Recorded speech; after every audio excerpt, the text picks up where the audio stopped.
कार्यक्रम के पुण्यार्चक हैं श्री पदम कुमार श्रीमती सीता, श्री राजेंद्र कुमार श्रीमती आशा, श्री हुकुम काका, श्री प्रकाश श्रीमती छाया, वैभव कुमारी वंदिता, पुत्र एवं पुत्रवधू श्री प्रतीक श्रीमती साक्षी, पुत्री एवं दामाद श्रीमती वैशाली श्री राहुल दोहित्र विराज जयपुर, पुत्री एवं दामाद श्रीमती समृद्धि श्री नीतेश दोहित्र एवं दोहित्री यश कुमारी ईशा डेनमार्क, पुत्री एवं दामाद श्रीमती प्रगति श्री ऋतुराज दोहित्री कुमारी परीशा बेंगलोर। फर्म Jainco enterprises private limited 592 welcome tower Dadawadi Kota Rajasthan. AA class contracts.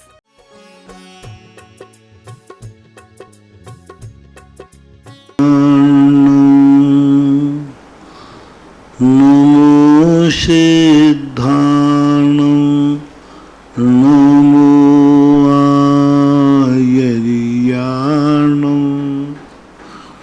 नमो अज्जायाणं नमो लोये सवशाहूणं। पंच परमेष्टि भगवान की जय। आचार्य श्री गुरुवर कुंद कुंद महाराज की जय। आचार्य श्री गुरुवर विद्यासागर महाराज की जय। परम पूजनीय निर्यापक श्रमण मुनि श्री सुधा सागर जी महाराज की जय हो। पूज्य सुल्लक श्री गधैर्य सागर जी महाराज की जय। समस्त जिज्ञासा कर्ताओं की ओर से नमोस्तु पूज्य श्री महाराज श्री अभिषेक जैन मोदी भैंसदेही जिला बैतूल मध्य प्रदेश से। नमोस्तु महाराज जी। शांति धारा में आया है सर्व क्रूर वेताल साकनी डाकनी भयानी, इसका क्या अर्थ है? क्योंकि हमारे धर्म में भूत प्रेत को तो माना ही नहीं है। शांति विधान में भूतेंद्र राक्षसेंद्र पिशाचेंद्र का नाम आया, इसका क्या स्वरूप है? जैन दर्शन में भूत आदि हैं, ये व्यंतर देवों के नाम होते हैं। भूत पिशाच साकनी डाकनी भयानी, तो ये जो है व्यंतर देवों के नाम है। व्यंतर देवों में जो नाम है बड़े विचित्र हैं। राक्षस जाति के देव भी व्यंतरों में होते हैं। भूत पिशाच भी होते हैं, राक्षस भी होते हैं। अब जैसे पिशाच किसे बोलते हैं? पिशाच अपने यहाँ बोलते निकृष्ट राक्षस प्रवृत्ति वाला राक्षस बोलते हैं। तो इसी प्रकार साकनी डाकनी ये व्यंतरणियों की देवियों के कोई जाति विशेष होती है। जैसे पिशाच है, अब पिशाच की देवियों को क्या कहते हैं आगम में अलग से तो उल्लेख मिला नहीं। तो उन प्रकार के इस प्रकार के इनके जो भूत पिशाच साकनी डाकनी आदि, क्योंकि मध्यलोक में अपन व्यंतर जातियों के बीच में ही रहते हैं। मध्यलोक में व्यंतरों का भी वास है और अपना मनुष्यों का भी वास है। तो कुचित कजातित इनका आक्रोश, कुचित कजातित इनकी परिणति, कुचित कजातित इनका विद्वेष भाव यदि है तो उनका डर तो आपको लगते है। ये तो हुई आगम की बात। रही बात आपके भय की, तो वहाँ साकनी डाकनी को नाश नहीं किया, उनके भय को। तो आप लोग संसार में कितने लोग हैं जो साकनी डाकनी से भयभीत होते हैं, भूतों से भयभीत होते हैं? तो उस भय को मिटाया गया। मान लो ये नहीं भी हैं तो भी संसारी प्राणी भूत पिशाच से डरता तो है ही। तो उनका आगे इनका जो भय है, मान लीजिए ये मिथ्या भी हैं, मिथ्या का भी तो भय है। तो आप उज्ज्वल मांगनंदी महाराज कह रहे हैं कि संसारी जीवों को जो भूत पिशाचों आदि का डर लगता है वो डर खत्म हो जाए, भय खत्म हो जाए। वहां कुछ भी नहीं कहा, भूत पिशाच कृत भी नहीं कहा, कुछ भी नहीं कहा, ये डराते हैं ऐसा भी नहीं कहा। इनका डर तो सारे संसारी लोगों में व्यंतर आदियों से डर तो लगता ही है, चाहे वो डरावें अथवा न डरावें, वे होवें अथवा न होवें, ऐसे लोगों का डर तो लगता ही। तो उस डर को दूर करने के लिए शांति धारा की गई है। ऐसा सोनम जैन सागर से। नमोस्तु गुरुदेव। मेरी भावना, समाधि भावना, वैराग्य भावना और 12 भावना, इन सभी में भावना शब्द क्यों जोड़ा गया है? इसका क्या महत्व है? भावना युग जो होती है वो भावना जो प्राप्तव्य करना है, कहते ना किसी भी चीज को पाने के लिए उसकी भावना भाव। तो ये भावना इसलिए है कि जो हम वर्णन कहने जा रहे हैं ऐसी दशा मैं अपनी चाहता हूँ, जाकी रही भावना जैसी सो देखी मूरत तैसी। जैसे जैसे हमारी भावनाएं होंगी वैसे वैसे हमारा कर्म, हमारा भविष्य, हमारी क्रियाएं तद्रूप होती भी हैं, क्योंकि भावना भवनाशनी। ऐसा ऋषभ जैन अंकुर कॉलोनी से, नमोस्तु गुरुवर, आचार्य परमिष्ठी के 36 मूल गुण और साधु परमिष्ठी के 28 मूल गुण होते हैं, जिनका पालन चर्या में करते हैं। इनमें कुछ प्रवृत्ति परक, कुछ निवृत्ति परक हैं, परंतु उपाध्याय परमिष्ठी के 25 मूल गुण कहे गए हैं जो ज्ञानात्मक हैं। इनमें पालन करने की कोई अपेक्षा नहीं है, ऐसा क्यों होता है? कहाँ कहे गए? 25 मूल गुण और 36 मूल गुणों की परंपरा बहुत अर्वाचीन है। प्राचीन आचार्यों ने, पूज्यवर कुंदकुंज स्वामी ने पंच परमेष्ठियों के स्वरूप में कहीं भी 36-25 मूल गुण नहीं लिए।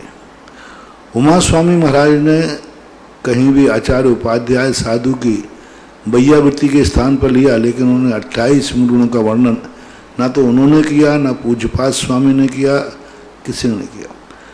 और दूसरे प्रकार के पंच महागुरु भक्ति लिखी जाती है, आचार्य भक्ति लिखी गई। कुंदकुंद भगवान ने आचार्य भक्ति लिखी, लेकिन उसमें 36 गुणों का वर्णन नहीं आया। पूज्यपाद स्वामी ने आचार्य भक्ति लिखी, उसमें 36 मूल गुणों का वर्णन नहीं आया, 25 मूल गुणों का वर्णन नहीं आया। ये वर्णन 25 और 36 मूल गुणों का वर्णन कब से चला, कैसे चला, ये विचार नहीं। हम लोग आचार्य भक्ति करते हैं, उसमें लिखते हैं 36 गुण समग्र पंच विहाचार। तो अब ये छेपक है, ये पूज्यपाद स्वामी की भक्ति नहीं है, पूज्यपाद स्वामी की आचार्य भक्ति ये नहीं है, ये छेपक है, किसी ने लिख दिया। तो एक 36 और 25 मूल, क्योंकि 9वीं शताब्दी तक तो उपाध्याय परमेष्ठी के कोई मूल गुणों का वर्णन देखने को नहीं मिलता, क्योंकि द्रव्य संग्रहकार ने स्पष्ट उपाध्याय परमेष्ठी को लिखा, जो रहनत जुत्तो निच्चा धम्मोपदेशनो निर्दा सो उपजायो अप्पा जदि बरबसो नमो तस्य। उन्हें कितनी बड़ी बात गई, जो उपजायो निजा, जो रहनत जुत्तो रत्नत्र सुख निच्चोपदेशनो निर्दा, हमेशा उपदेश, तत्व ज्ञान, स्वाध्याय, अध्यापन आदि कराते रहते हैं। सो उपजायो अप्पा, ऐसी आत्मा उपाध्याय कहलाती है। तो ये 25 और 36 मूल गुणों की परंपरा बहुत अर्वाचीन है। अब रही बात 25 मूल गुणों की, तो यूँ मानना चाहिए कि उपाध्याय को पूरे द्वादशांग का सार सही, लेकिन हर परिचय 25 गुण जो ग्रंथ हैं उनके नाम आते और अर्थ आते हैं, तो वह भी 25 गुण से संपन्न हो गया। छोटे रूप में से 11 अंग 14 पूर्वों के नाम आते, उनमें क्या वर्णन है ये आता, वो कितने बड़े हैं, कितना प्रमाण है, ये सब उनको आता है। तो ये मान लेना चाहिए, बाकी और किसी अपेक्षा से घटित नहीं होते। इसलिए प्राचीन आचार्यों ने मात्र 28 मूल गुण तो सभी आचार्यों ने कहे। कुंदकुंद भगवान ने भी 28 गुण कहे, बद संदिंदी रोधो लोचा वासम चेल मन्नानम खिदी सयन वदन तमनम ठिदी भूयण वेग वत्तम चा ये देख लो मूल गुणा सवनानम जिन वर ही पंडितम। ये 28 मूल जगत भगवान के द्वारा कहे गए। मूलाचार में भी यही है, सभी आचार्य में 28 मूल निर्वाद हैं, लेकिन 36 और 25 मूल गुण का वर्णन बहुत अर्वाचीन है। आपकी पूजा में आता है, उन्होंने 36 से 25 से 8 20 भवतार तरण जहाज गुरु पूजा में है कि गुरु महाराज 3 प्रकार के गुरु होते, 36 मूल धारे, 25 और 28 मूल धारे। इसी प्रकार 46 और 8 भी मान्य है। 46 और 8 46 मूल गुण तो अरहंतों के मान्य हैं, और सिद्धों के 46 मूल गुणों का वर्णन तो फिर भी मिलता है, अष्टमूल गुणों का वर्णन भी मिलता है। 2 वर्णन तो निर्वाद हैं, एक तो 8 मूल गुण का और एक 28 मूल गुण का। बाकी के 3 परमेष्ठियों के मूल गुण भजनीय है। 28 मूल गुणों का वर्णन तो है, 8 मूल गुणों का वर्णन तो है। कुंदकुंद भगवान ने इस पर लिखा, उन्होंने कहा सम्मत नान दंसन वीर्य सुमम तहे वगणम, सभी आचरण का। लेकिन और आचार्य साधु के लिए बीच के 3 परमेष्ठि 46, 36 और 25 ये विचार नहीं है। हीरा जैन अंकुर कॉलोनी से, नमोस्तु गुरुवर, भोग भूमि में षटकर्म और षड आवश्यक, भोग भूमि में षट कर्म और षड आवश्यक नहीं है, तो फिर वहां के लोग अपनी दिनचर्या में क्या करते हैं एवं वहां दिन रात का भेद कैसे होता है? पहली बार न षटकर्म न षड आवश्यक, वहां रात होती ही नहीं, दिन ही दिन होता है। और अपने आराम से घूमते रहते, घामते रहते, बैठे रहते। और क्या, मियाँ बीवी हैं और कोई दूसरा तो है नहीं, दोनों ही प्राणी होते हैं। और अवध ज्ञान होता है उनको। तुम टीवी खोल कर बैठे रहते हो, वे अवध ज्ञान खोल के बैठे रहते हैं। आप जैसे टीवी भर करके अमेरिका में क्या हो रहा है, यहाँ क्या हो रहा है, वे बैठे बैठे अवध ज्ञान लगा लेते, क्योंकि उनको अवध ज्ञान भी होता है। वैभव जैन सागर से, नमोस्तु गुरुवर, घातायुष के क्या होता है? घातायुष का अर्थ होता है पहले अच्छे परिणाम किए और बाद में जाकर के परिणाम बिगड़ गए तो उसको आयु बंध की जो स्थिति बंधी थी वह कम हो जाती। मान लो 100 वर्ष की आयु बंधी, बाद में परिणाम बिगड़ गए तो आयु कम हो जाएगी। तो ज़्यादातर घातायुष का वर्णन देवों में और नारकियों में मिलता है। उदाहरण भी उन्हीं के मिलते हैं। जैसे किसी देवता ने, उनके मनुष्य ने बंद किया 33 सागर की आयु और घातायुष करके वो प्रथम स्वर्ग में चला गया, ऐसे उदाहरण मिलते हैं। नरक का उदाहरण मिलता है कि नरकों की 33 सागर की आयु कम करके प्रथम सागर कर ली। लेकिन मनुष्य त्रियंच आयु का बंद किसी देव ने किया, किसी नारकी ने किया और बाद में घातायुष किया उसने, इसका वर्णन नहीं मिल रहा। और वहां तो घातायुष जब होता है तो उसका अलग है कि आधा सागर सम्यक दृष्टि को ज्यादा मिलती है, मिथ्या दृष्टि को पल्ले का संख्यात्म भाग। लेकिन मनुष्य यदि घातायुष करता है तो उसको क्या परंपरा है, क्या व्यवस्था है, इसके संबंध में जैनागम में कोई चर्चा नहीं मिल रही कि मनुष्य ने कोई आयु बंद कर ली पहले, बाद में उसने घातायुष किया, किसी राजा ने किया था कि नहीं घातायुष, ऐसा कोई उल्लेख नहीं मिल रहा। किसी देव ने किया, क्योंकि राजा तो मानेगा, देव की मानेगा, किसी देव ने ऐसा किया है क्या कि देव ने मनुष्य त्रियंच आयु का बंद कर लिया, बाद में घात कर दिया, नारकी ने त्रियंच आयु का बंद कर दिया, बाद में घात कर दिया? ऐसा कोई उल्लेख देखने में आ नहीं रहा है, मिल नहीं रहा। होना तो चाहिए। जब देव और नारकियों में घातायुष होते हैं तो मनुष्य त्रियंच की आयु बांधने वाले देव नारकियों में भी घातायुष होना चाहिए। निधि जैन सागर से, नमोस्तु महाराज जी। महाराज जी, मेरे भाई का विवाह हुआ, कुछ दिन बाद उसका तलाक हो गया, अब वह दूसरा विवाह कर रहा है, क्या वह चक्रवर्ती विवाह कर सकता है, मान्य होगा? तुम्हारे प्रश्न में छल और कपट भरा हुआ है। तुम्हारा प्रश्न निश्चल नहीं है। तुमसे अकेला डबल विवाह की बात तो पूछ लिया, लेकिन ये नहीं पूछा कि सेकंड विवाह परित्यक्ता से कर रहे हो, कि विधवा से कर रहे हो, कि कुंवारी कन्या से कर रहे। यानी मेरा समर्थन करके तुम्हारे मन में वैसे ही छल है, ऐसे छली प्रश्न नहीं पूछना चाहिए। आप सेकंड विवाह करते समय आप पूछना चाहिए कि मैं परित्यक्ता से करूंगा, विधर्मी से करूंगा, महाराष्ट्र में जाकर मछुआरन से करूंगा। कहां से करोगे, किससे करोगे? समाज को बुद्ध बना रहे हो और मुझे बुद्ध बना रहे हो कि महाराज सेकंड विवाह चक्रवर्ती धर्मात्मा बन रहा है, बढ़िया चक्रवर्ती विवाह है। तो महाराज खुश हो जाए, अरे चक्रवर्ती विवाह करने वाले में कुछ आजकल में बहुत सावधान होगा, वो ध्यान रखना। हाँ, बहुत सावधान रहता हूं।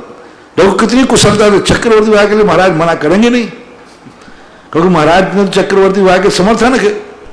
तो उसने सोचा अपने पाप को कैसे दबाऊं। अपने पाप को छुपाने का एक तरीका है कि चक्रवर्ती विवाह कर लो, तो महाराज भी खुद, और महाराज खुद तो समाज खुद, समाज खुद तो सब खुद। अरे मूर्खानंद, इन सबको खुश कर लेगा तो कर लेगा, तेरा कर्म तो खुश नहीं कर पाएगा। ऐसे प्रश्नों से कितना छुपा गए, और नियम से इसमें घोटाला निकलेगा। नेमीनाथ जैन, हुकेरी कर्नाटक से, नमोस्तु गुरुदेव, क्या नवरात्रि और जैन धर्म का कोई संबंध है? मैं बता चुका हूं, अभी 2-3 दिन पहले बताया था। बार बार प्रश्नों से ठीक नहीं रहता। कोई संबंध नहीं, कहीं कोई चर्चा भी नहीं। ये कर्नाटक के हैं, उनको सुना नहीं होगा उन्होंने। हाँ, कर्नाटक वालों, मैंने अभी 3 दिन पहले इस पर विस्तार से प्रश्न किया था, 4 दिन पहले। कोई भी जैनागम में कहीं भी दूर दूर तक, जैसे वैष्णव दर्शन में अष्टांगिका का कोई महत्व नहीं है, उनके यहाँ अष्टांगिका का कोई उल्लेख नहीं है। अजैन लोग अष्टांगिका पर्व नहीं मनाते क्योंकि उनके यहाँ उल्लेख नहीं। इसी प्रकार जैनियों में कहीं नवरात्र का उल्लेख ही नहीं, चर्चा ही नहीं। कहीं दूर दूर तक किसी आचार्य ने अपने शास्त्र में इन 9 दिनों की कोई चर्चा ही नहीं की, 9 रात्राओं की कोई चर्चा नहीं की। अश्विन शुक्ला एकम से लेकर 10वीं तक का कोई वर्णन नहीं है कि इनमें कोई त्योहार पड़ता हो, सुख पड़ता हो। चर्चा ही नहीं, दूर दूर तक चर्चा नहीं। जब चर्चा ही नहीं है तो जैनियों को इन सब चीजों के बीच में नहीं पड़ना चाहिए। वैष्णव लोग अष्टांग का नहीं मनाते, 10 लाख क्षण पर्व नहीं मनाते, क्योंकि उनके यहाँ वर्णन नहीं। हमारे यहाँ नवरात्रा का वर्णन नहीं, तो जैनियों को नवरात्रा नहीं मनाना चाहिए। ये उनके कुलाचार धर्माचार के विरुद्ध है। जैन धर्माचार जैन कुलाचार के विरुद्ध है। ये आपको सुनना चाहिए। कहीं नहीं लिखा, कहीं कोई भी वर्णन नहीं। जैनाचार्यों के शास्त्रों में नवरात्रा का चर्चा भी नहीं है। वर्णन तो ठीक है, नहीं करना चाहिए। और बिल्कुल बराबर करते हैं तो जैनी को बराबर मिथ्यात्व का दोष आएगा, उसके सम्यक दर्शन नाश को प्राप्त होगा। आर्जव जैन, तेंदुखेड़ा, जिला दमोह। महाराज श्री नमोस्तु। महाराज जी, मेरी जिज्ञासा है कि तीर्थंकर के भाई बहन होते हैं क्या? अब होते तो नहीं है, लेकिन हरिवंश पुराण के अंदर कुछ ऐसा संकेत एक श्लोक से निकल रहा है कि समुद्र विजय की अनेक संतानों का। अब वो प्रसंग के स्वरूप में कैसे दिया गया है, अब इसका सिद्धि नहीं कर पा रहा हूं। अनेक रानियों का वर्णन हो कि अन्य रानियों से उत्पन्न हुए हो, तो ये कहने से पिता तो एक ही रहेगा, रानी भली अनेक हो सकते हैं। लेकिन तीर्थंकर का जन्म ऐसे राजा के यहां आज तक नहीं हुआ जिनकी अनेक रानियां होती हैं। अभी तक तो ऐसा मिला नहीं, देखने में शास्त्रों में पढ़ने को नहीं मिला कि तीर्थंकर के पिता के बाद अनेक रानियां हों और किसी एक रानी। जब भी तीर्थंकर का जन्म हुआ ऐसे ही कुल में हुआ जिनके यहाँ उनके माता पिता अकेले ही रहते, एक ही रानी होती है, उसी के यहाँ जन्म हुआ। अभी तक उल्लेख मिला है, लेकिन निषेध वचन भी हमें शास्त्रों में नहीं मिला कि नहीं राजा, लेकिन वचन भी नहीं मिला। इस प्रकार का हरिवंश पुराण के संकेत से कुछ विकल्प आया है। बाकी सामान्यता यही है कि उनके अन्य भाई नहीं होते। हाँ, चचेरे भाई होते। चचेरे भाई में कोई आपत्ति नहीं। जैसे नेमिनाथ भगवान के पिताजी 10 भाई थे, 10 भाई में वासुदेव थे, कृष्ण जी आदि इनके चचेरे भाई थे, तो ऐसा हो सकता। श्रीमती सारिका जैन, तेलवाले, सिरौंज। गुरुवर के चरणों में नमोस्तु। महाराज जी, अपध्यान, दुष्श्रुति, पाप उपदेश, प्रमादचर्या, ये अनर्थ दंड किसे, अनर्थ दंड व्रत हैं, किसे कहते हैं? ये इनकी परिभाषा क्या? पाप उपदेश पहला शब्द है अनर्थ दंड का। पाप उपदेश, पापों का उपदेश देना। पाप कर्म में प्रवीण करना। चोरी करने में कोई पाप नहीं है, जुआ खेलने में कोई पाप नहीं है, वेश्यागमन में कोई पाप नहीं है, शराब पीने में कोई पाप नहीं। ऐसे ढंग से उपदेश देना जिससे लोग पापों में लिप्त हो जाएं। हिंसा, झूठ, चोरी, कुशील, परिग्रह आदि का उपदेश देना, जिसमें बहुत सारा झूठ बोलना पड़े, हिंसा करना पड़े और उसको बैलेंस बनाना। ऐसी हिंसा में कोई दोष नहीं है, ऐसा। दूसरा हिंसा दान।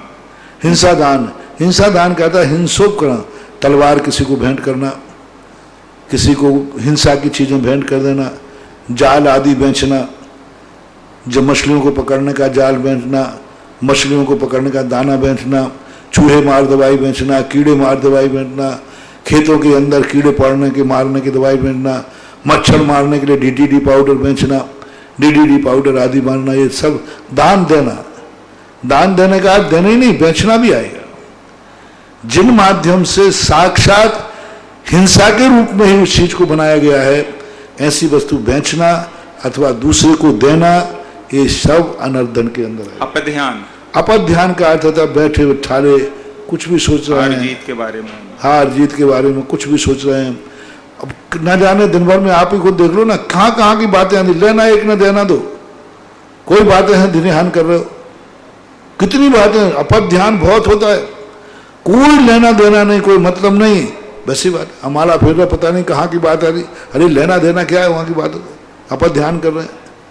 तो ये कहलाता है अपध्यान, जिससे अपना कोई हानि लाभ नहीं है, फिर भी अपन उसका ध्यान करते हैं। दुष्श्रुति, दुष्श्रुति, दुष्ट बातें सुनना, बुरी बातें सुनने में रुचि लेना, कोई बातें गलत सुना रहा है, उनमें दूसरों की निंदा कर रहा है और अपन रुचि, हाँ और क्या कहा था, और क्या, तो ये कह रहा था दुष्श्रुति। प्रमादचर्या, प्रमादचर्या ने जो हमें जिस विधि से करना चाहिए, अब प्रमादचर्या है, पूजा कर रहा है, जमाई लेते कर रहे हैं, माला फेर रहे जमाई, हर क्रिया में यत्नाचार नहीं, सावधानी, वस्तु को उठा रहे रख रहे हैं, प्रमाद पूरा कहीं पटक दिया। तो प्रमादचर्या ने जिस क्रिया करते समय सावधानी नहीं रखना ही प्रमाद क्रियाचर्या कहलाती है। स्वक्षेत्र परावर्तन और पर क्षेत्र परावर्तन क्या है? स्वक्षेत्र परिवर्तन कहलाता है वहीं वहीं जहां जीव है, वहीं वहीं वो कितने बार जीव परिवर्तन कर रहा है, उन्हीं परिणामों से, उन्हीं भावों से। आगे वृद्धि को प्राप्त नहीं हो रहा, एक ही प्रकार का भाव, एक ही प्रकार का क्षेत्र, एक ही प्रकार का काल, एक ही प्रकार का भाव जो है परक्षेत्र कहलाता है। जो अभी वृद्धि को, आज जो भाव किया कल दूसरा भाव, आज जिस क्षेत्र में है कल दूसरे क्षेत्र में, परसों आज जिस समय है उस समय दूसरे भाव में। तो जो समय वर्तमान में प्रेजेंट है वह स्व क्षेत्र परिवर्तन कहलाता है। शैलेंद्र कांत जैन सहारनपुर यूपी से, महाराज श्री मेरा बच्चा को कोरोना हो गया था और मैंने बिजोलिया में शांति धारा कराई, वह नेगेटिव आ गया। आपके श्री चरणों में कोटि कोटि नमोस्तु। महाराज जी मेरी जिज्ञासा है, अनंतानुबंधी चौकड़ी की व्यवस्था क्या है और विभिन्न गुणस्थानों में इसकी क्या भूमिका प्रभाव रहता है? अनंतानुबंधी का मूल स्वरूप यही है, मिटने मिटाने का भाव करना, ऐसा कार्य करना जिसमें मिट भी सकता है, मिटा भी सकता है, बर्बाद भी हो सकता है, दूसरे को भी कर सकता है। ये सब अनंतानुबंधी कसाय कहलाती है। ऐसा मान जिसमें बर्बाद हो जाए लेकिन मान को नहीं अकड़ेगा, जैसे रावण, बिल्कुल मर सकता हूं लेकिन झुकूंगा नहीं, प्राण दे दे सब नाश कर सकता है, झुकता नहीं। मान है मायाचारी, उसी जाल में वो स्वयं फंस के मर जाए तो मर जाए, लेकिन दूसरे की जाल जरूर बिछाएगा, दूसरे के प्रति मायाचारी बड़ी स्वयं उसमें फंस जाएगा। वो जान रहा है कि कल के दिन मैं भी इसमें फंस सकता हूं और यदि मैं फंस गया तो निकल नहीं पाऊंगा। तो भी कई लोगों की आदत होती है दूसरों के साथ माया चल गई, अनंतानुबंधी माया। लोग उस वस्तु को लेने में प्राण जा सकते हैं, जाएं तो जाएं, लेकिन मैं उस वस्तु को प्राप्त करके रहूंगा, ये सब अनंतानुबंधी। अन्य गुण, प्रथम गुणस्थान और द्वितीय गुणस्थान, ये दो गुणस्थान अनंतानुबंधी के स्वयं गुणस्थान है, उसमें वो उदय में आती है। तीसरे आदि गुणस्थानों में यह छठे सातवें गुणस्थान तक उद्यावली में रहती है, उदय में नहीं आती। और सप्तम गुणस्थान से ऊपर यह जो है विसंयोजना को प्राप्त होती है, सत्ता में भी नहीं रहती, वह अन्य कसायों के रूप में गिर भी चली जाती है। यानी जितनी सत्ता में अनंतानुबंधी के निषेक हैं वे प्रत्याख्यान अप्रत्याख्यान संजुलन में परिणमन हो जाते हैं, जिससे हमारे जैन आगम में विसंयोजना कहते हैं। यह अनंतानुबंधी की। विकास जैन शास्त्री, कटनी, मध्य प्रदेश। महाराज श्री नमोस्तु। जिज्ञासा यह है, लॉकडाउन लगा, सारे मंदिरों में जो है सब क्रियाएं बंद हुई, ऐसे में जिनकी शांति धारा की सरकारी बोलियां होती थीं, अर्थात जितनी राशि बोली प्रारंभ होती थी, मतलब बोली नहीं बढ़ी तो वह श्रेष्ठी शांति धारा करेगा ही करेगा, जिनकी बोली फिक्स है, निश्चित है। अब मंदिर जबकि बंद थे तो शांति धारा हुई नहीं, तो क्या वह सरकारी फिक्स राशि दान देना चाहिए कि नहीं? यदि आप समर्थ हैं, शक्तिमान हैं, कोई बाधा नहीं है, दे दो। बाबा जी को तो दे रहे हो, भगवान के पास ही जा रहे हो, ठीक है। विपत्ति काल में तो दुनिया का सहयोग करती है, विपत्ति काल में ये समझ लो मैंने मंदिर का सहयोग किया, भगवान सारी जिंदगी मुझे देते रहे, ऐसे काल में हम मंदिर को दे रहे हैं। इस समय मैंने एक बार कहा था कि संकट के समय सभी लोगों को अपने तीर्थ क्षेत्र और मंदिरों को इस समय दान जरूर देना चाहिए, जरूर देना चाहिए। जिस समय मंदिर खुले थे उस समय नहीं, इस समय जरूर हर व्यक्ति को अपने मंदिर में, भली मंदिर नहीं जा पा रहा है लेकिन किसी ना किसी बहाने से गुल्लक में डलवाना चाहिए, दान देना चाहिए। हर व्यक्ति को, जिन जिन के मंदिर लॉकडाउन के अंदर आ रहे हैं, हर मंदिरों के लोगों से कहना है कि इस समय मंदिर में दान जरूर देना चाहिए, क्योंकि मंदिर का इस समय संकट मान लो, उनके आने का कोई स्रोत नहीं है, तो उनका एक ऐसा सहयोग जो इस समय मंदिरों में और तीर्थ क्षेत्रों में भी, इस समय हर व्यक्ति को अपने आसपास जो निकटवर्ती तीर्थ क्षेत्र हों या जिन क्षेत्रों से आप श्रद्धा रखते हो उनमें दान जरूर भिजवाना चाहिए। कहीं ऐसा ना हो कि लॉकडाउन में हमारे मंदिरों के मैनेजर का पैसा बंद हो जाए, पुजारी चला जाए, लाइट बिजली का बिल, खर्चा तो झोंके तो हैं। इस समय जो दान मंदिरों को दे रहे हैं उनको ऐसा पुण्य बंद होगा कि जब तुम्हारी जिंदगी में कभी संकट आएगा, 2 रुपए की जरूरत पड़ेगी तो 2 लाख का सहयोग देने वाले तैयार रहे। कई बार होता है, कई लोगों को थोड़े संकट आए, अरे साहब कैसी बात कर रहे, मैं दे दूंगा, कैसी बात कर, मैं दे दूंगा। एक इनका पुण्य है, इन्होंने कभी मंदिर के लिए कहा था इस समय मंदिर में दान नहीं आ रहा है, काम मत रोको, मेरी तरफ से करो। कई लोग मैंने ऐसे देखे, कई कमेटी वाले ऐसे होते हैं, बहुत कमेटी वाले ऐसे होते हैं। मैंने कल बताया था ना, कई कमेटी वाले तो ऐसे होते हैं कि जो 1 रुपया नहीं देते बल्कि दूसरों की नुक्ताचीनी और करते हैं, उसने इतना नहीं दिया। और कई कमेटी वाले ऐसे होते हैं, काम बंद नहीं होना चाहिए, काम बंद नहीं होना चाहिए। आप पैसा ले जाओ, जब होगा तो ले लेंगे, जब जैसा होगा देगा। काम वैसे बहुत सारे लोग देते, काम बंद नहीं होना चाहिए।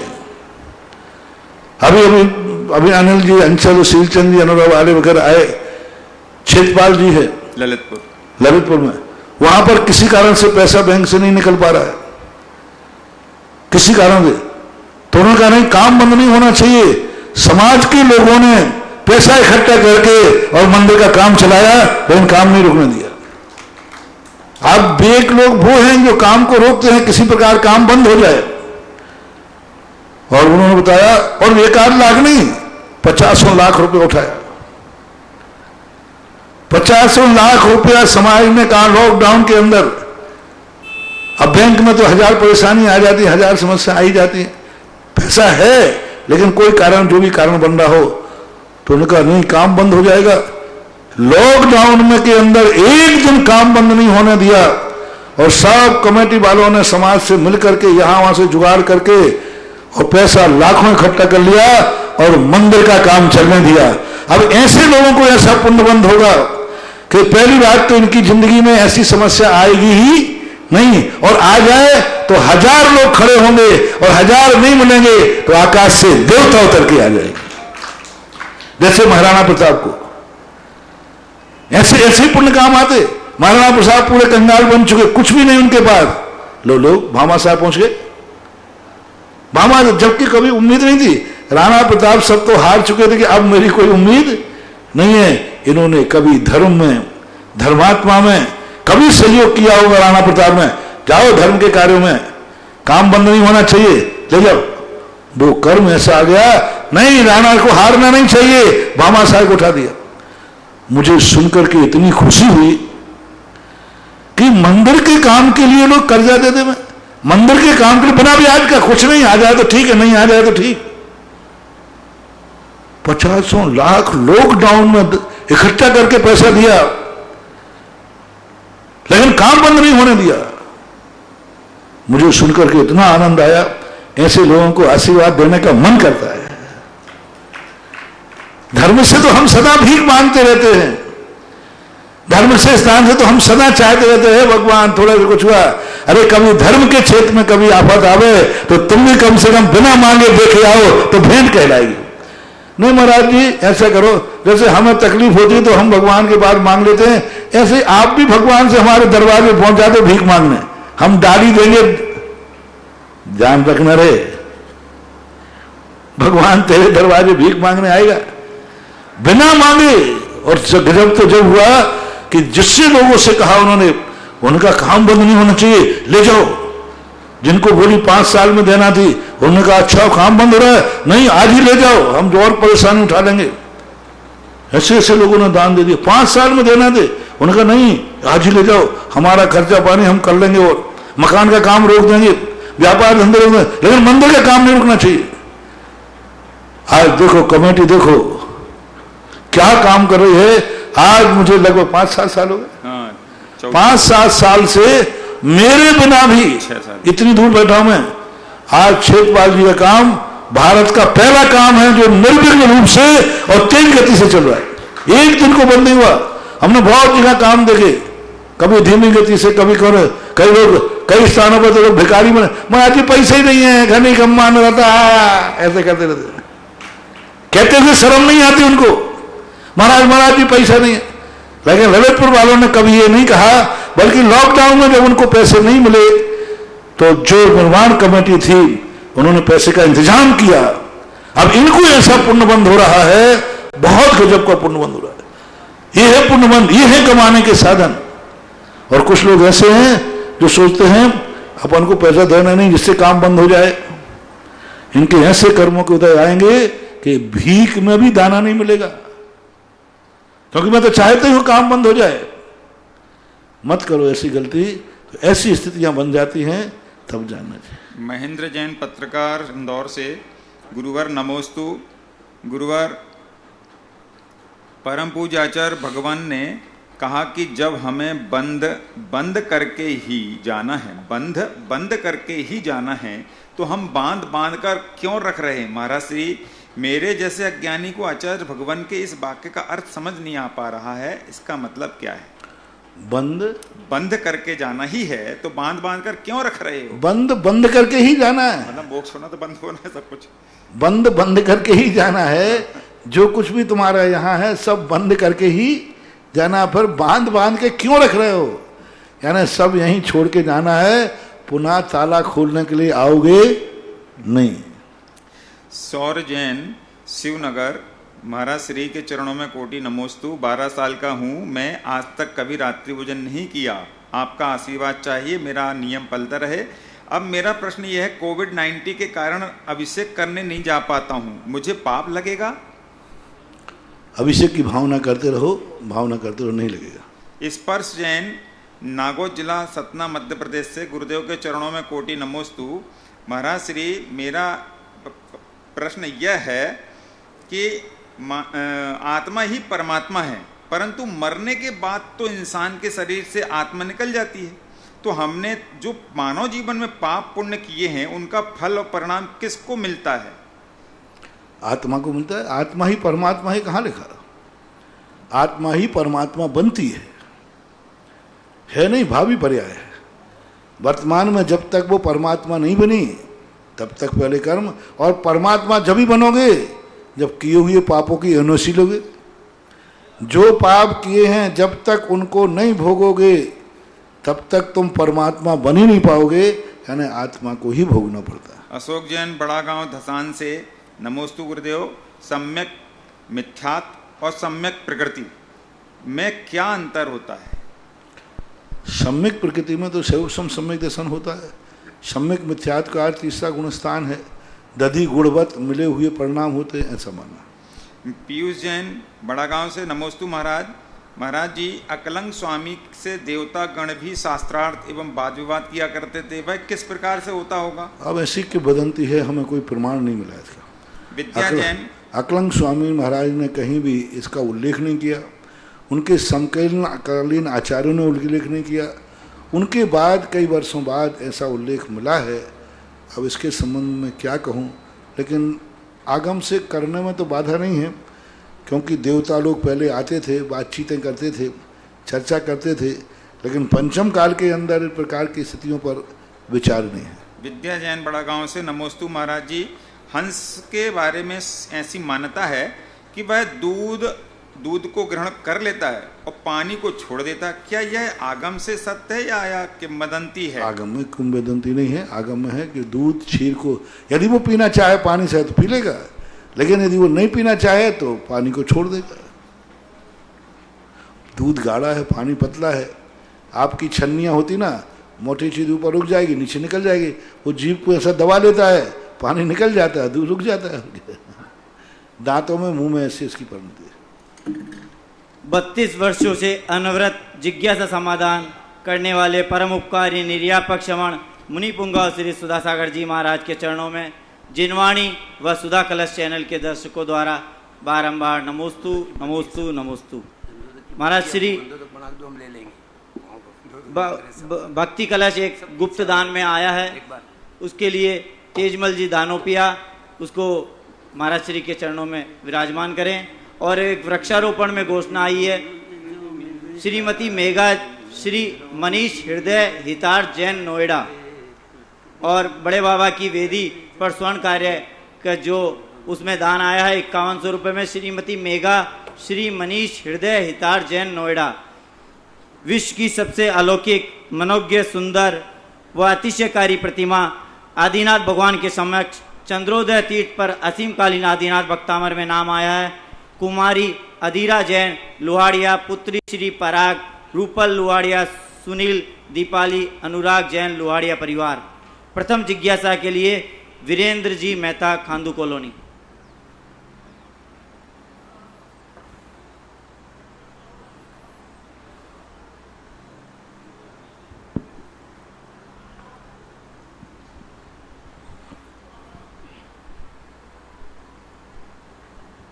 गुरुदेव के चरणों में खांदू कॉलोनी पूरी समाज आई हुई है। गुरुदेव आपके चरणों में पूरी समाज की ओर से गुरुदेव कोटि कोटि वंदन। गुरुदेव कोटि कोटि वंदन।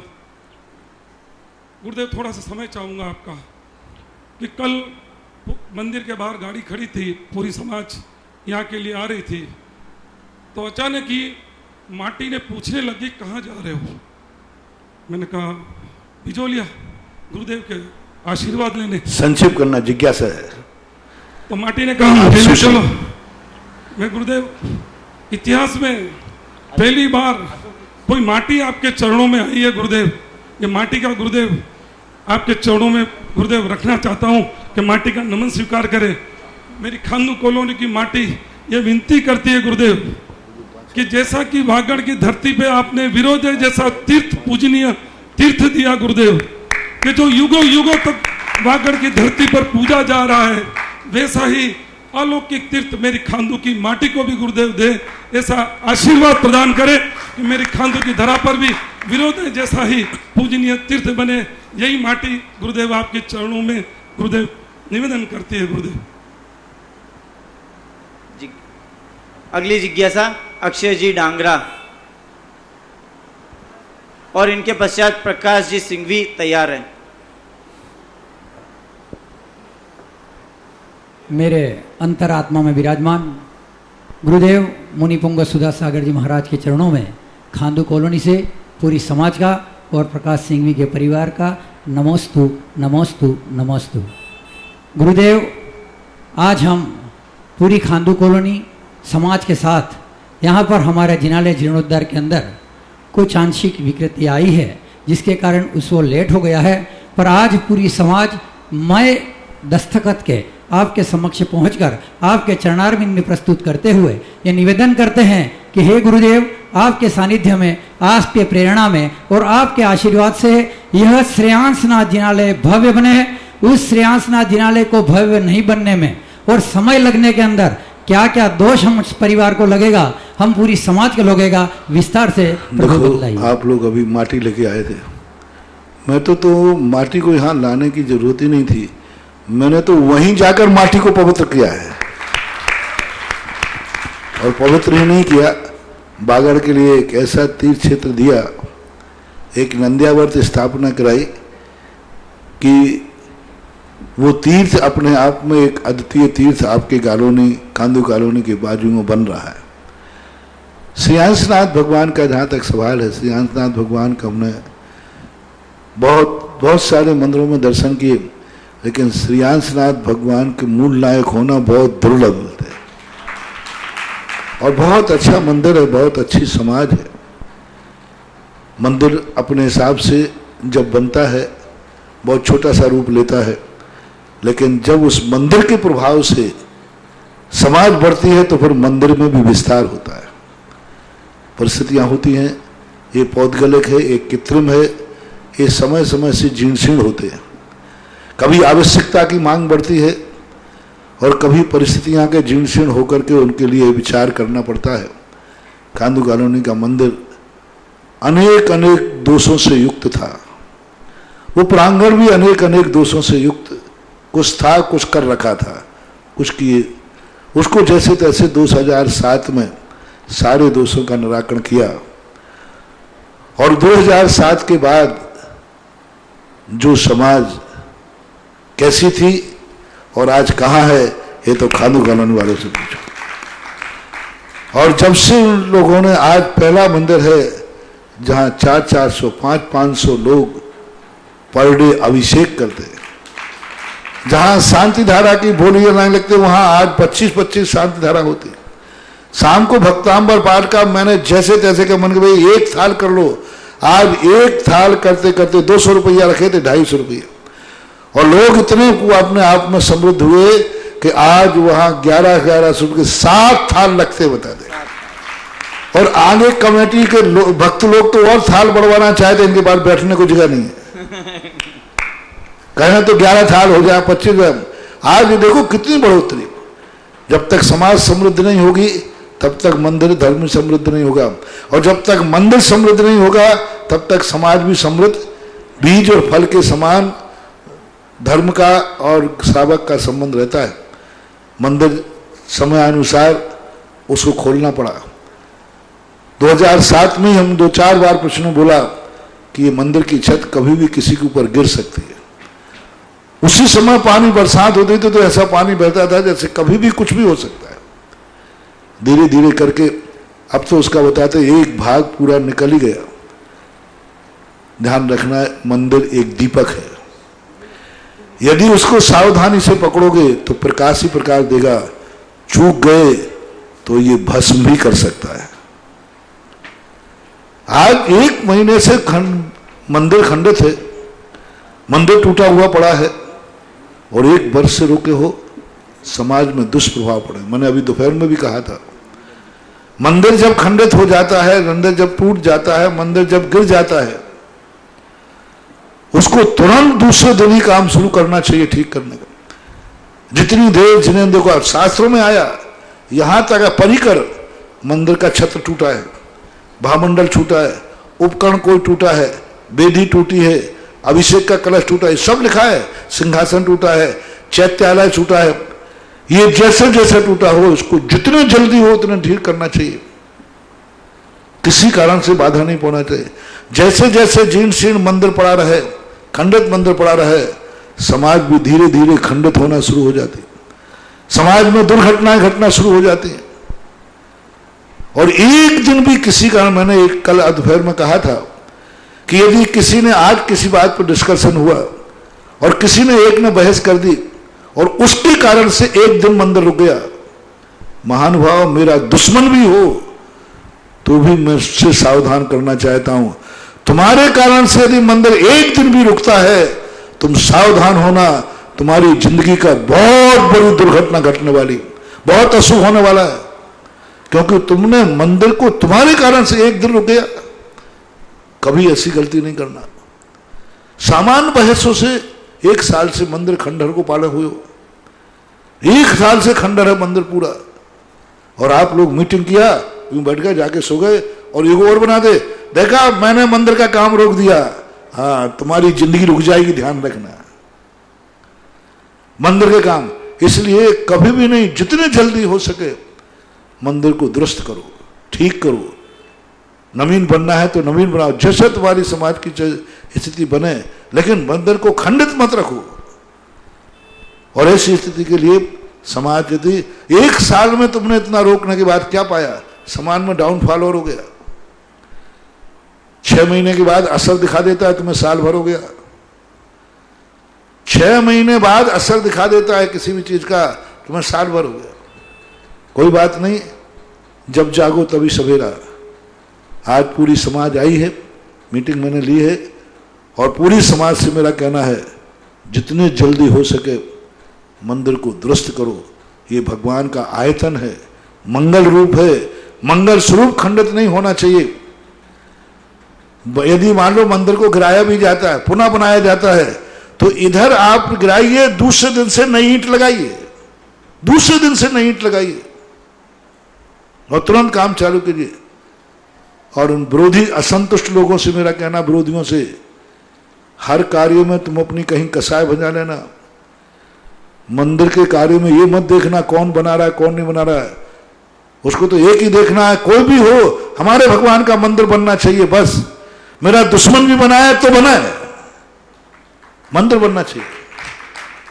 यदि ऐसे भाव तुम रखोगे तो तुम्हें बहुत कुछ लाभ होगा। और यदि तुमने ध्यान रखना, वो श्रीयांशनाथ भगवान हैं जो तुम्हें उठा भी सकते हैं, और यदि उनके मंदिर में तुमने कोई नकारात्मक बात सोची तो वो श्रीयांशनाथ भगवान का दीपक तुम्हें भस्म भी कर सकता है, मिटा भी सकता है। क्योंकि जिसमें अच्छा गुण होता है उसमें निषेधात्मक गुण भी होता है। पूज्यवर उमा स्वामी महाराज ने कहा, जिन केवली भगवान से लोग पापों का बंध करते हैं, यदि उन्हीं केवली का अवर्णवाद कर दें तो मिथ्यात्व। बड़ा गजब का सूत्र दिया, केवली शुद्ध संग धर्म देवा वर्णवादो दर्शन मोह से। अरे मैंने कहा कुगुरु कुदेव को शास्त्र देते ना, यहां पर सब जगह ये लिखा कुगुरु कुदेव को शास्त्रों से बंद होता मिथ्यात्व का। उमा स्वामी की नहीं खोज, बोले नहीं, केवली शुद्ध संग धर्म देव वर्णवादो दर्शन होते। जो केवली का, सच्चे केवली, सच्ची जिनवाणी, सच्चे गुरु का यदि विपरीत चलता है, अवर्णवाद करता है, उनमें विघ्न डालता है, तो मिथ्यात्व कर्म का बंध करना। इस सूत्र को यदि अपन डेवलप करें, क्योंकि सूत्र उपलक्षण होते हैं, डेवलप करें तो उसको हर चीज में लगा लेना।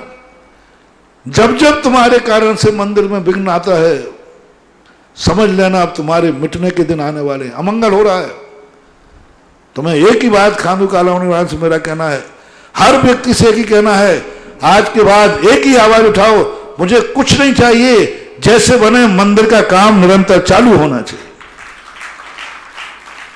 कौन कर रहा है, क्या हो रहा है, इसको भूल जाओ, मंदिर बनना चाहिए। मैं मंदिर, भगवान का मंदिर अखंड, शुद्ध, नवीन और निर्दोष देखना चाहते।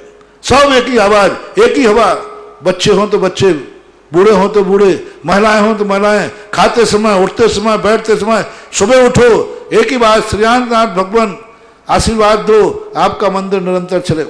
खाने बैठो तो खाने के पहले श्रीयांशनाथ भगवान के मंदिर को ध्यान रखो। कहीं भी जाओ, गाड़ी में बैठो, श्रीयांशनाथ भगवान, बस एक ही बात, पूरी खांदोली वान कानून को 24 घंटे बस एक ही आवाज तुम्हारे 24 घंटे मन में आना चाहिए, हमारे श्रीयांशनाथ का मंदिर बहुत जल्दी पूर्ण बनना चाहिए।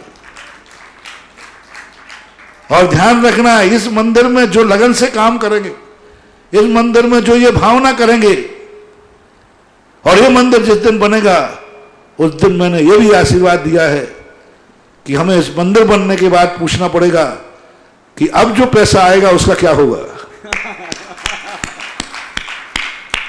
अभी तक तुमने जो कमाया वो तो मंदिर में लगा दोगे, मंदिर बनने के बाद जो कमाई होगी वो कमाई तो पता नहीं इससे कितनी गुनी होगी। फिर उसका क्या करोगे, फिर क्या सोचेंगे। अब मैं अभी से सोचना शुरू करता हूं। बहुत खुशी से बनाओ आनंद जनेन देव के मंदिर को। एक दिन भी अपन को, साल भर 365 दिन हो गए, एक दिन भी भारी था, एक दिन भी तुम्हारे लिए चूकना नहीं चाहिए था। लेकिन ये समाज है, इसका महत्व नहीं समझते लोग। समझते हैं अपने बाप का क्या जा रहा, मंदिर ही तो बनाया खाली पड़ा, अपना घर ऐसा खाली पड़ा होता तो टूटा फूटा। मंदिर ही तो है, कोई अपनी थोड़ी है मंदिर। लोग बड़े मजे करते हैं, जो मंदिर में कमेटियों मचा के जाते ना, उनको काम रुक जाए तो कहते क्या फर्क पड़ता है, रुक गया तो अपने बाप का क्या रुक रहा है, मंदिर ही तो रुका है, कोई हमारे घर का मकान थोड़ी रुका। बहुत सारे लोग ऐसे होते हैं जो कार्य को विघ्न डाल, मात्र ईगो पॉइंट के कारण। काम तो अच्छा होता है लेकिन ईगो पॉइंट, आज कोई जिनेन्द्र देव के प्रति ईगो पॉइंट मत करो, नहीं तो ईगो पॉइंट तो क्या, ईगो ही नहीं रहेगा। इसलिए आज बहुत अच्छा आशीर्वाद आप सबको दे रहे हैं, मंगल रूप में दे रहे हैं कि सब लोग यहाँ से जाओ। और पूरी कॉलोनी को मेरा आशीर्वाद है, आज सबके लिए अतीत सब माफ किया जाता है, भविष्य का रास्ता साफ किया जाता है। जो हुआ सो हुआ। लो एक मंत्र लो खांदो कॉलोनी वालों, जो हुआ सो हुआ, अब मत खोदो कुआ, इतने में बोला सुआ, सब में लिखाओ मालपुआ। अब आज के बाद तुमने फिर कुछ गड़बड़ किया तो ध्यान रखना, आज तक तो प्रभु से मैं कह दूंगा, आज तो मैं श्रीयांशनाथ भगवान से कह दूंगा, प्रभु ये अपने ही बाल बच्चे हैं। क्या कहूंगा, ये अपने ही बाल बच्चे हैं, गलती हो गई तो हो गई। तो श्रीयांशनाथ भगवान कहेंगे देख तू जमानत ले रहा है तो आज तक की तो गलती माफ कर दूंगा, पहले इनसे पूछ लो, आगे तो नहीं करेंगे गलती। अब आप लोग बोलो भाई, आज तक की मैंने श्रीनाथ भगवान से पूछ लिया, वैसे भगवान तो नाराज तो थे ही, लेकिन जब मैंने सिफारिश की तो भगवान ने कहा तू जमानत ले रहा है इनकी। मैंने कहा भगवान अपनी बाल बच्चे हैं, सब है, भगत लोग हैं, तो भगवान ने एक शर्त रखी है, आज तक जो हुआ वो सब माफ किया जाता है, इनसे कहलवा दो, पूछ लेना, भविष्य में करेंगे तो फिर तेरी जमानत भी नहीं चलेगी, तेरी जमानत तो जब्त होगी। फिर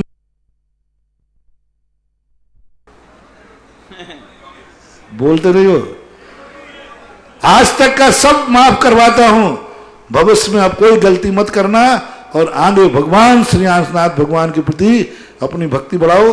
बहुत जल्दी तुम्हें श्रीयांशनाथ भक्तांबर उनका मंत्र मिलने वाला है।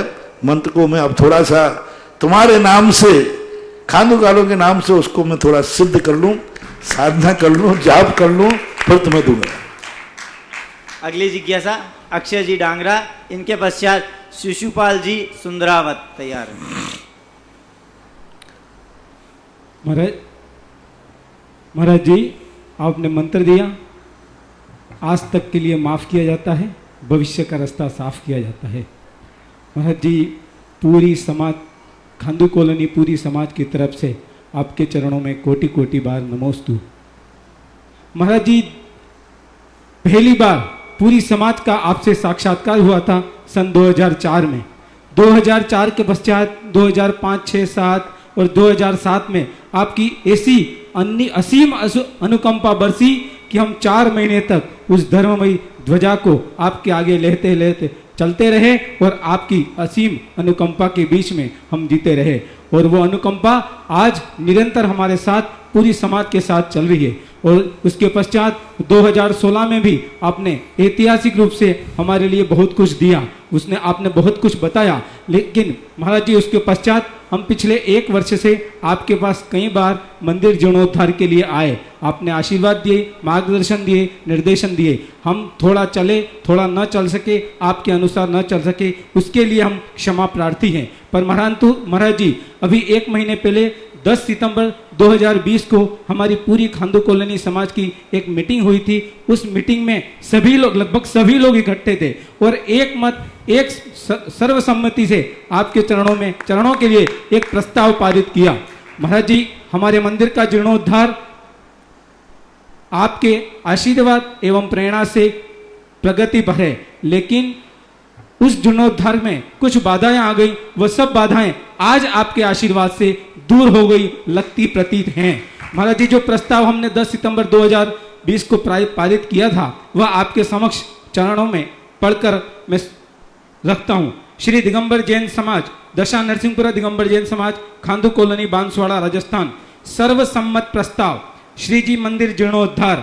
आज दिनांक 10 सितंबर 2020 गुरुवार को श्री दशा नरसिंहपुरा दिगंबर जैन समाज, खांडू कॉलोनी, बांसवाड़ा की सर्व समाज की मीटिंग का आयोजन किया गया है। सर्व समाज की उपस्थिति में वृहत विचार विमर्श करने के पश्चात श्री श्रेयांशनाथ दिगंबर जैन मंदिर को खोलने का निर्णय किया गया है। निर्णय में गर्भगृह एवं मंदिर शिखर को यथास्थिति में रखकर पूरे मंदिर का जीर्णोद्धार करने का निर्णय लिया गया है।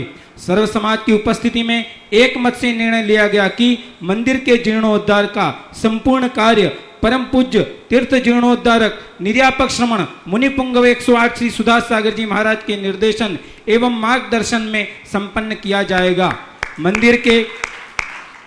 मंदिर के जीर्णोद्धार में मुनिश्री का निर्देशन सर्वमान्य रहेगा, जिसमें किसी भी प्रकार का परिवर्तन स्वीकार्य नहीं होगा। मंदिर जीर्णोद्धार का कार्य आरंभ करने से पूर्व अस्थायी रूप से श्री जी स्थानांतरित करने के लिए निर्यापक श्रमण मुनिपुंगव सुधा सागर जी महाराज का आशीर्वाद एवं आदरणीय बाल ब्रह्मचारी श्री प्रदीप भैया जी सुयश अशोकनगर के मार्गदर्शन प्राप्त करने का निर्णय भी सर्वसम्मति से पारित किया गया। उक्त मीटिंग के अंत में उपस्थित सभी व्यक्तियों ने भावना व्यक्त की कि शीघ्र ही समाज का प्रतिनिधिमंडल निर्यापक श्रमण मुनिपुंगव श्री सुधा सागर जी महाराज जी के चरणों में उपस्थित होकर निवेदन करे एवं श्री जी स्थानांतरित करवाने के लिए शुभ मुहूर्त तिथि प्राप्त कर अस्थायी वेदी का एवं श्री जी मंदिर का जीर्णोद्धार का कार्य आरंभ करे। जय जिने। नमोस्तु महाराज जी। बहुत अच्छा है। दर्शक लगभग 300 350 पूरे घर के परिवारों को करा लिए। अच्छा रहा तुम प्रस्ताव पास करके लाए, नहीं तो हम यहाँ से लौटाते प्रस्ताव पास कराना, क्योंकि आजकल मैं सब लिखा पढ़ी से काम करने लगा हूँ। क्योंकि बाद में लोगों की स्थितियाँ अनेक प्रकार के लोग हैं और भारत में भी अनेक लोग विघ्न संतोषी हैं। जब कोई बुरे दिन आते हैं तब कोई काम नहीं आता है, जब कोई काम करने लग जाते हैं तो चारों तरफ से कौवे और कुत्ते भौंकने लग जाते हैं।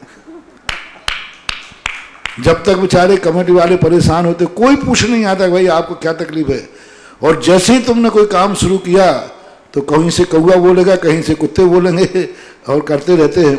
तो इस प्रकार के लोगों की स्थितियाँ बनती रहती हैं। इसलिए मैं सोचता हूँ कि समाज में जो प्रस्ताव पास हो लिखित, इसलिए अब सारे द्वारा से इनके नमोस्तु करने के बाद मैं आशीर्वाद दे रहा हूँ।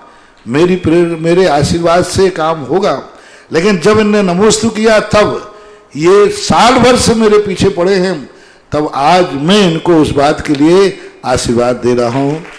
नमोस्तु महाराज जी। नमस्ते। शिशुपाल जी सुंदरावत, इनके पास अजीत जी जो जगी जो तैयार है। गुरुवर नमोस्तु। मेरे और मेरे परिवार के बाद आपके चरणों में नमोस्तु।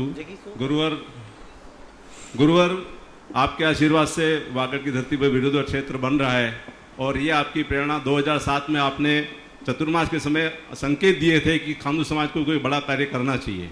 उस समय परिस्थितियां रही नहीं रही, पर विरोध क्षेत्र का काम आपके आशीर्वाद से और हम लोगों के कहीं सहयोग से चालू हुआ। और हम ये चाहते हैं महाराज जी, जैसा विरोध क्षेत्र बने ऐसा हमारे समाज का मंदिर भी बने, और उसका पूरा आशीर्वाद आपका हम पर अंतिम समय तक बना रहे, और इसमें हम लोग सब सहभागिता बने रहें। मेरी गुरु जी शंका ये है कि हमने स्वाध्याय किया पद्म पुराण जी का, तो पद्म पुराण जी स्वाध्याय में महाराज जी जो श्री राम का और सीता का जो वर्णन होता है, उसमें वो जन्म से जैन जाति से होते हैं या कर्मणा जैन जाति से होते हैं, और बाकी जो राजा होते हैं सभी जैन थे या सभी कर्मणा जैन थे? कर्मणा जैन थे, और सब जैन जाति के ही थे। कर्मणा जैन का अर्थ मात अकेले बाद में जैन नहीं, जैन दर्शन के अनुसार जनक भी और दशरथ भी दोनों जैन कुलीन थे। ठीक है, अन्य लोगों ने भी इसे अपने शास्त्रों में स्वीकार किया है, लेकिन जैन पुराणों के अनुसार ये पीढ़ी दर पीढ़ी जैन थे। रामचंद्र जी का वंश तो इक्ष्वाकु वंश था, ऋषभ देव से जुड़ता है। ऋषभ देव की पीढ़ियों में, ऋषभ देव की पीढ़ी से ये जैन रूप में कुल चले आ रहे। तो कुल परंपरा से भी जैन थे और धर्म यानी कर्म से भी जैन थे, दोनों से जैन थे। नमोस्तु। अगली जिज्ञासा अजीत जी जगी सोच जी। निर्व्यापक मुनि श्री सुधासागर जी महाराज के चरणों में मेरे और मेरे परिवार का कोटि कोटि वंदन। हमें बहुत अच्छा लगा मुनि श्री कि आपने खांडू कॉलोनी को अपने दोनों वज्र हाथों से आशीर्वाद दिया। महाराज जी, मेरी जिज्ञासा ये है कि जब हम पूजा करते हैं उसमें षष्ठी मंगल है, उसमें भगवान श्री वृषभ से षष्ठी से अजीत सबके आगे ह का हलन थे, केवल श्रेयांश भगवान जो हमारे इष्ट देव उनके आगे पीछे न लगा हुआ। सभी भगवान के आगे ह का हलन थे और श्याम साथ भगवान के पीछे न है, उसके पीछे हलन था का हलन यानी हम सभी श्रेयांशनाथ भगवान के आगे ही क्यों लगा महाराज जी? ये इनका प्रश्न है कि श्रेयांशनाथ भगवान के आगे ही क्यों न लगा?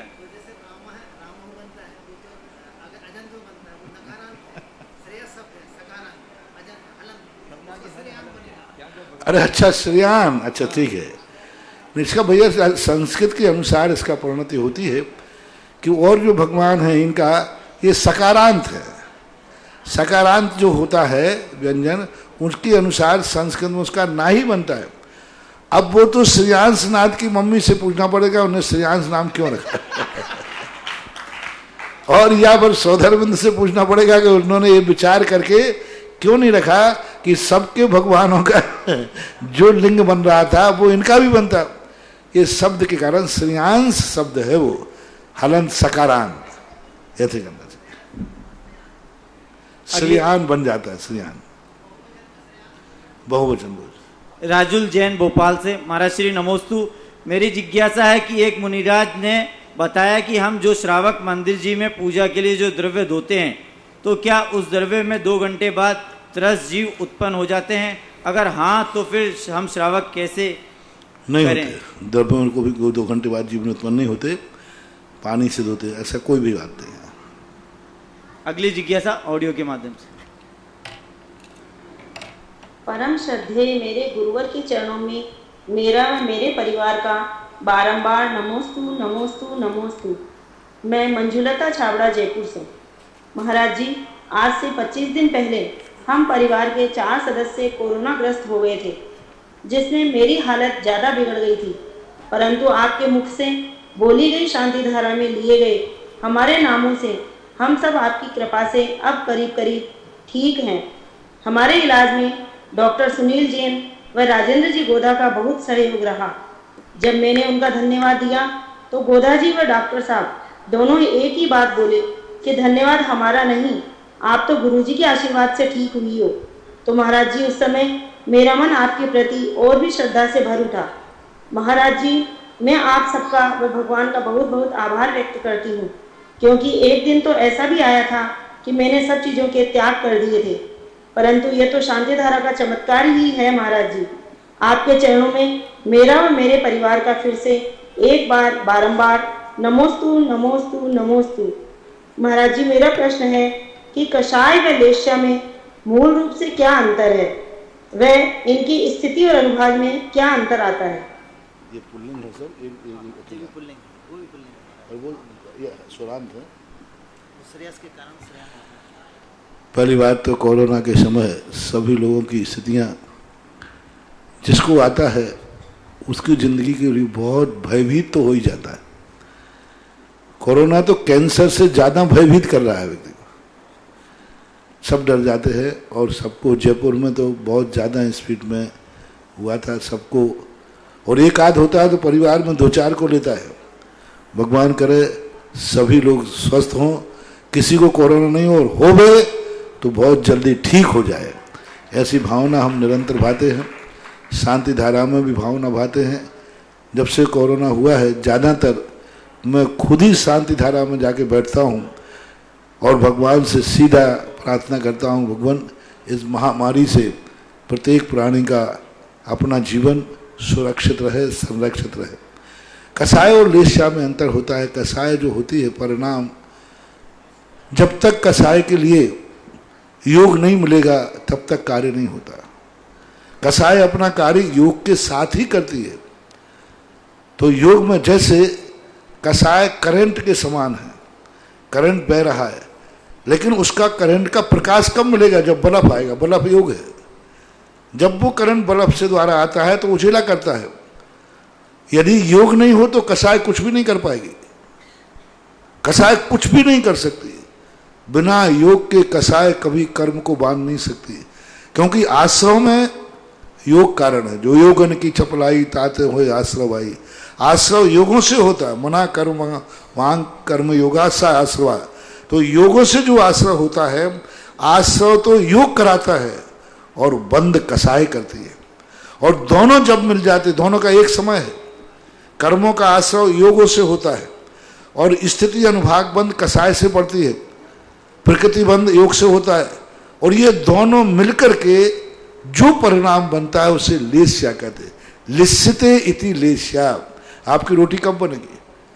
आप गेहूं खाते हैं या रोटी खाते हैं? गेहूं की रोटी होती है, लेकिन गेहूं में यदि पानी नहीं डाला जाए आटे में तो रोटी नहीं बनेगी। वह आटा खाने योग्य जब ही बनेगा जब उसमें पानी डाला जाए और पानी के बाद उसको गूंथा जाए। तो लेस्या बस ऐसी है। योग पानी है, लेस्या आटा है। ये दोनों मिलाकर के जब गूंथते हैं तो अब उसको आटा नहीं कहते, लोई कहते, कुछ भी कहते। अब वो जो बना है, जो लोई बन गई, अब इससे रोटी बनेगी। अब इससे आगे अपना फल मिलेगा। इसलिए कषाय को अपना प्रतिफल यानी कार्य करने के लिए योग चाहिए। और योग और कषाय जब मिल जाते हैं तो आटे पानी बनने के बाद लोई बनती है, लोई से रोटी बनती है, रोटी उपभोग में आती है। इसलिए लेस्याओं से रहित कोई जीव संसार में 12वें गुणस्थान तक नहीं होता। तो वो ऐसा मानना चाहिए। तो योग और लेस्या में अंतर है। लेस्या कोई कर्म नहीं है, योग और कर्म यानी कषाय से मिलकर के बनती है। आज पूरे भारत में ये मांग नंदी आचार्य की बीजाक्षर की शांति धारा जब से महाराज श्री ने पूरे भारत में कराई, तब से लोग मिथ्यात्व से छूटकर सम्यक की ओर आ गए हैं। खांदू कॉलोनी और बागड़ तो इसका पूरा दीवाना है शांति धारा का। अगली जिज्ञासा के लिए ऑडियो के माध्यम से। हम सभी की श्रद्धा के केंद्र जगत उपकारी परम पूज्य मुनि पुंगव श्री सुधा सागर जी गुरुदेव के चरणों में ऋतु जैन सेठिया एवं पदम प्रभु पाठशाला परिवार महुआ की ओर से सत सत नमन। हे गुरुदेव, आपके आशीर्वाद से हमारे यहाँ भव्य 24 मंदिर का निर्माण प्रगति पर है और आपके आशीर्वाद से स्थापित पदम प्रभु पाठशाला भी निरंतर प्रगति पर है। आपके आशीष की छाया इसी प्रकार बनी रहे, यही हमारी प्रार्थना है। गुरुदेव, मेरी जिज्ञासा है कि हम मन वचन काय कृतकारित अनुमोदना से पाप करते हैं और राग द्वेष से कर्म बंद करते हैं, पर जो व्यक्ति बोल नहीं सकता अथवा पागल है, अपना पराया नहीं समझता, तो क्या उसके वचन आदि से कर्म का आश्रय होगा या नहीं? कृपया समाधान करें। पागल को, मंद बुद्धि को, इनको कर्मबंध कम होता है, क्योंकि ये विक्षिप्तता के कारण बोल रहे हैं, अंतरंग नहीं। लेकिन यदि उनके कसाय भाव हैं तो उनको कर्मबंध होता है, लेकिन कम होता है उनको ऐसा। अगली जिज्ञासा अहमदाबाद से निकिता नीलेश जैन। नमोस्तु महाराज श्री। एक इंद्रिय से संगी पंचेंद्रिय तक के जीवों में गर्भ जन्म किन जीवों का होता है? एक इंद्रिय से संगी पंचेंद्रिय तक के जीवों में गर्भ जन्म किन जीवों का होता है? पंचेंद्रियों का। अगली जिज्ञासा ऑडियो के पंचेंद्रियों का, सभी का गर्भ जन्म। पंचेंद्रियों में सम्मूर्छन भी होते हैं, पंचेंद्रियों में औपपादिक भी होते हैं, उपपाद जन्म वाले भी होते हैं, जैसे देवनारकी होते हैं, और पंचेंद्रियों में सम्मूर्छन भी होते हैं रागवश जैसे, लेकिन गर्भज जो होते हैं वो नियम से पंचेंद्रिय ही होते हैं। ऑडियो के माध्यम से। नमस्ते महाराज श्री जी, मांगरोल से हम ये जानना चाहते हैं कि प्रकृति बंधावसरण और स्थिति बंधावसरण किसे कहते हैं तथा क्या कहते हैं? कौन सा बंधावसरण? नमस्ते महाराज श्री जी, मांगरोल से हम ये जानना चाहते हैं कि प्रकृति बंधावसरण और स्थिति बंधावसरण किसे कहते हैं तथा 10 पूर्वी किसे कहते हैं? नमस्ते महाराज श्री जी। बंधावसरण कराते हैं कर्म सिद्धांत का शब्द है प्रकृति बंधावसरण। प्रकृति बंधावसरण, ये प्रकृतियां अभी तक बंध रही थीं, अब उसने अपने पुरुषार्थ के कारण रोक दिया। जैसे बहुत सारी प्रकृतियां हैं, जब सम्यक दर्शन प्राप्त करता है तो प्रायोग लब्धि में जाने के बाद बहुत सारी प्रकृतियों का बंध रुक जाता है। अभी उस गुण स्थान में अधिकार है उनका, लेकिन उसने पुरुषार्थ से रोक दिया। जैसे एक उदाहरण देता हूँ, प्रायोग लब्धि में जब व्यक्ति पहुँचता है तो 35 बंधावसर्पण करता है। उसमें मान लीजिए एक ले लिया, नरक गति को ले लिया। अभी नरक गति मिथ्यात्व गुण स्थान में बन सकती है और वो मिथ्या दृष्टि है, लेकिन उसी पुरुषार्थ के कारण उसने मिथ्यात्व प्रकृति का बंध रोक दिया। बंधने का क्षेत्र था, एक बंध विच्छुत्ति अलग है। बंध विच्छुत्ति का अर्थ है कि अब आगे इसका बंध होना ही नहीं है, लेकिन बंध हो सकता है, लेकिन उसने पुरुषार्थ से रोक दिया। बंध अवसरण है, यानी बंद होते होते उसका अवसरण रोक देना। ये स्थिति बंधावपण, जो स्थिति अभी बन रही थी, गुण स्थान में 70 कोड़ा कोड़ी की स्थिति बन सकती है, लेकिन अपने पुरुषार्थ के बल पर अब प्रायोग लब्धि के बाद उसने अंता कोड़ा कोड़ी स्थिति से ज्यादा कर्म का बंध नहीं होगा, तो उसने स्थिति बंधावसर्पण कर दिया। अवसर्पण का अर्थ है कम करना, और बंध यानी बंध प्रकृति यानी प्रकृति ऐसा करना। और 10 अंग है, 10 अंगों की बात पूछी थी ना। 10 अंग का अर्थ होता है कि जो 10 पूर्व होते हैं, और या 10-11 जो द्वादशांग होती है उसमें 10 अंग रहना।